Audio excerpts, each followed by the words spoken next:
Псалом 79, Асавов псалом. Боже, народите дойдоха в наследството Ти, оскверниха святия Твой храм, обърнаха Иерусалим на развалини.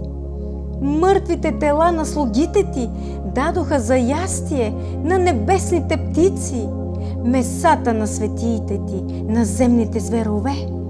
Проляха кръвта им като вода около Иерусалим и нямаше кой да ги погребе. Станахме за укор пред съседите си, за присмех и подигравки пред околните си. До кога, Господи, ще се гневиш ли винаги? Ще гори ли като огън ревността Ти? Послушай ме, Господи, послушай ме, за да познае този народ, че Ти, Господи, си Бог и че Ти си обърнал сърцата им към себе си.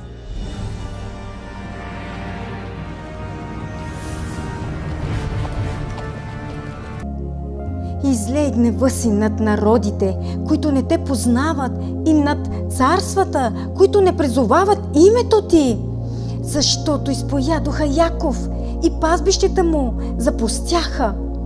Не си спомняй против нас беззаконията на прадедите ни, дано ни предварят скоро Твоите милосърдни дела, защото станахме много окаяни. Помогни ни, Боже, Спасителю наш, заради славата на Твоето име. Избави ни, очисти греховете ни заради името си. Защо да рекат народите къде е техният Бог? Нека се знае пред очите ни между народите и възмездието за пролятата кръв на слугите Ти. Нека дойде пред Тебе въздишката на затворниците според великата Твоя сила.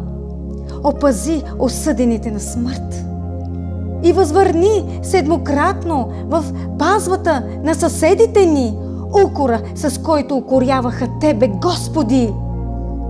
Така ние, Твоите люди и овцете на пазбището Ти, ще Те славословим до века и с род в род. Ще разгласяваме Твоята хвала.